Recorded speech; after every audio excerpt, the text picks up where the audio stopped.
Hey everybody, and welcome back. So, shifting gears again and going back to reviewing the old vintage magazines. And today I have something really special to show you if you're a fan of Hollywood and of old classic movies and of Clara Bow.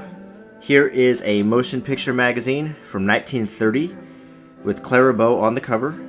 And this is in excellent condition. Definitely one of the gems of my collection. And while I'm going to sit back and flip through this magazine, I invite you to go ahead and join me.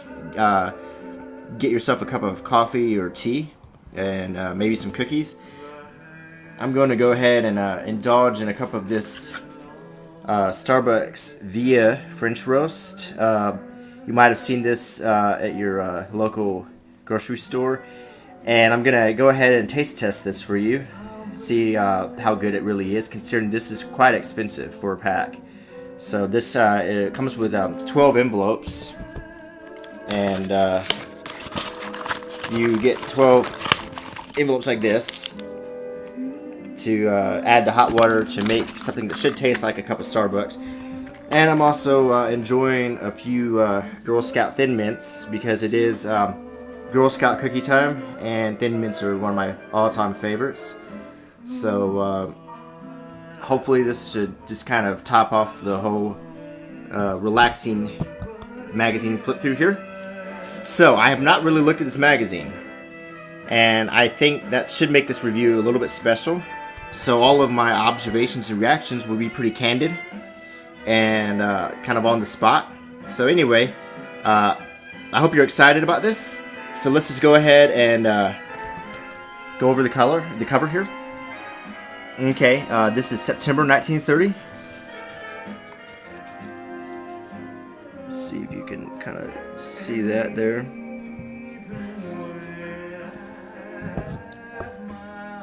It is in really, really good shape. There is a facsimile of Clara Bow's signature here on the cover. It says the 7 Deadly Sins of Hollywood and Mary Pickford's Fighting Mad. The drawing of Clara Bow is by Marlon Stone. This cover I've seen before in the form of a poster. It's a classic image, so I'm particularly happy to have this as an intact magazine in just excellent condition considering the age of it. Just kind of look at how the light bounces off of it. It shows you the paper's in great condition. Okay, this originally was the property of M. Rockhart, it looks like, written here. Now let's go ahead and open the cover. On the first page we have an ad for Corona typewriters. A company eventually became Smith Corona. I'm sure you've heard of it, but take a quick look at that typewriter and just think about the computers that we use today and how much easier it is. Imagine the pain of having to use one of those old school typewriters. But it's a nice color ad. On the other page we have an ad for the shorts that appeared before movies, the Vitaphone varieties, and these are the little cartoons and so forth. Ripley's Believe It or Not, vaudeville headliners, Looney Tunes, something that would definitely become famous in years to come. And they're advertising that they're coming out in color. 10-minute thrills. This is really great for a movie buff to see an ad like this referencing that cartoon before the movie. Okay, talking motion pictures, a new concept. The Jazz Singer, I believe, was the first major motion picture that had talking in it. So this is the headlining story here. Paramount Pictures, as you can see, the logo has not changed very much. And here we have the table of contents.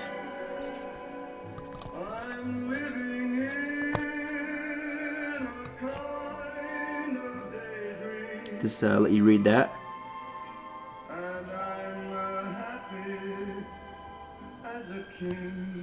Incidentally, the other day I saw a movie you might be interested in. It's called The Cat's Meow. So if you like 1920s silent movie culture. I'd recommend watching that movie. It's really good about the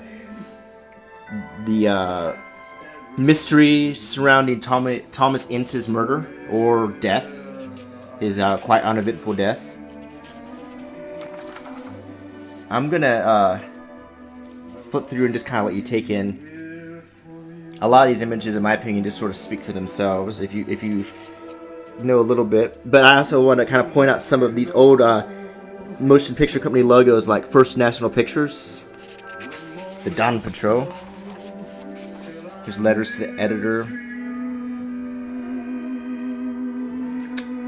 Let me read this editorial real quick. And they call this progress. Detroit, Michigan. I wonder why the movies still cling lovingly to the following. The husband who, whatever his situation in life, kisses his wife and family when going to and coming from work. Real men don't. The wife who never can tell her husband about the little stranger except by knitting little booties and pressing them to her bosom when he comes home. London scenes, which always have a hansom cab lurking around. Such things went out a quarter of a century ago. The little tin basin and rag in which every heroine produces like a magician as soon as her man gets hurt, and the bandage he wears around his head, no matter where the injury is. The habit of leading men lifting and carrying their leading ladies. The villain who always stands with his back to the door while locking it, and his habit of seducing the heroine at a roadhouse instead of some secluded spot.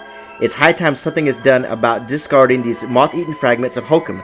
By Frank Allen. So Mr. Frank Allen in 1930 was already pointing out movie cliches that still are prevalent in movies today. I love this letter.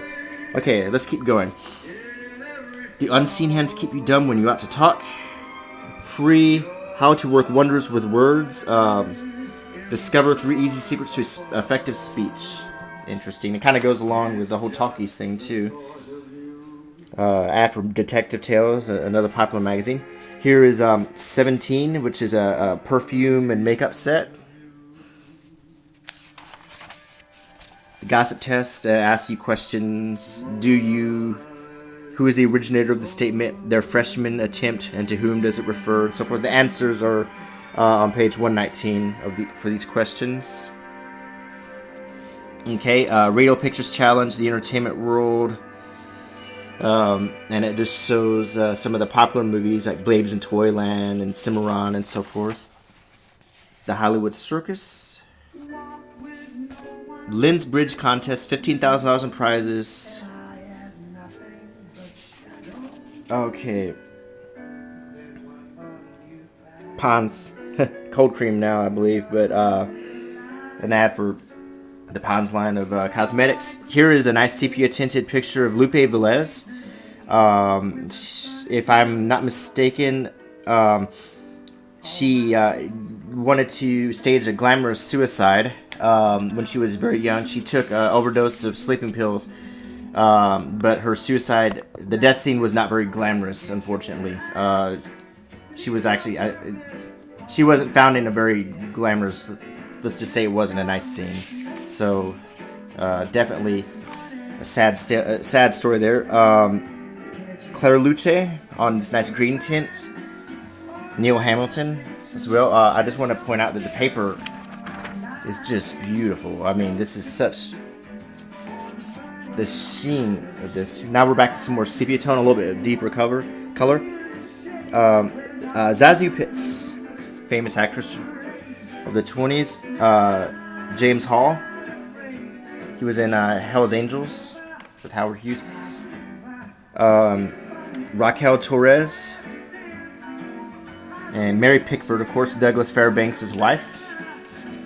One of the original, before there was Brangelina and all that, there was Pickfair for Douglas Fairbanks and Mary Pickford. Richard Bartholomew.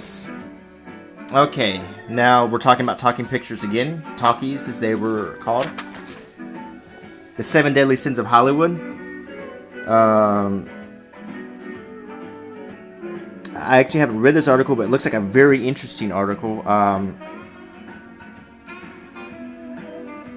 I'm not sure if this is about cliches.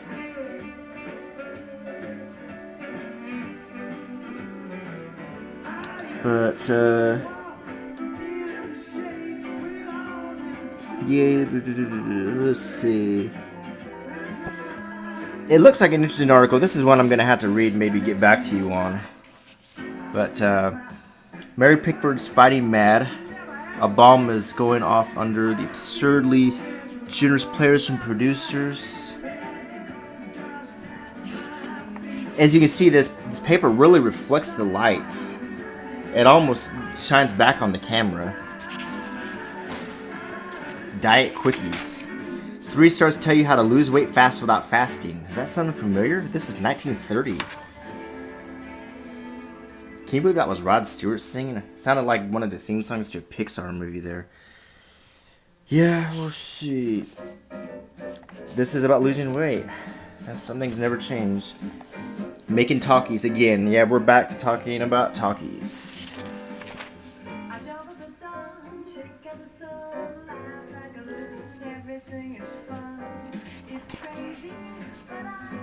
Al Jolson.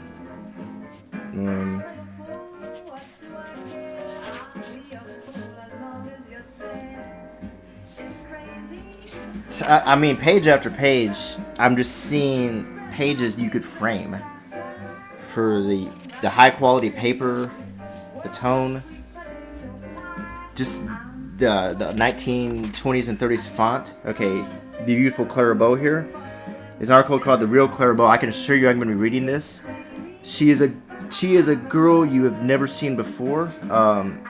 They were still hyping her up, although it's arguable that she had peaked at this point already in 1927 with Eleanor Glynn's It. But still, nonetheless, she stayed in movies a little bit longer. But talkies pretty much ended her career, as her voice did not translate on screen. She had a very strong New York accent.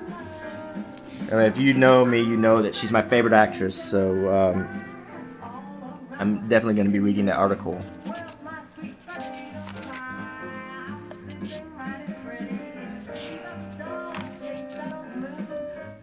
Douglas Fairbanks. I mean, he was the Brad Pitt of this time. Now, the paper quality is declining a little bit here. Like a cheaper section of the magazine.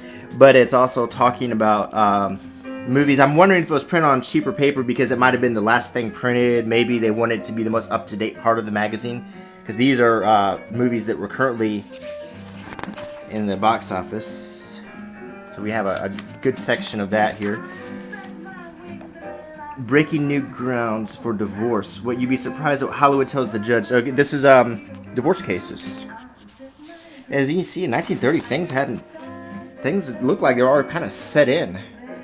The attitudes of Hollywood.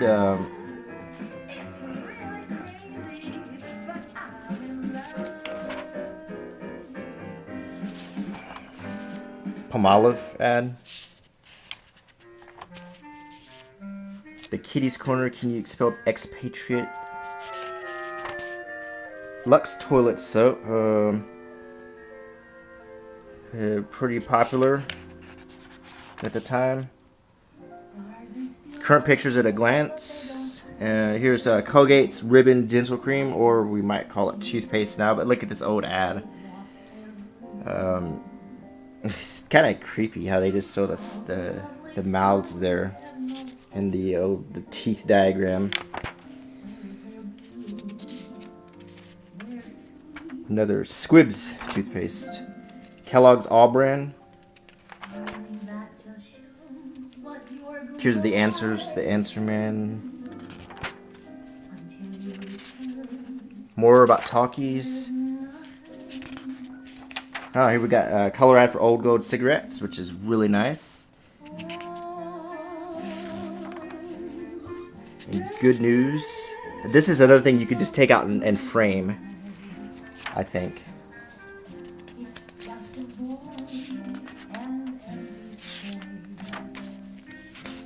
Safe to remove corns. A big problem back then, I think. Hair removal. More Lux. Someone had left these in here. These were cut out of a photoplay magazine, and they were doing a cut puzzle contest. This has been in here for a long time. Let's just put it like that, because these are from an equally old photoplay. And there's another one where they were trying to make a face. It's really interesting to find little things like this inside of a magazine, I think. I'm leaving them right there. And another one. I think this is really cool. So,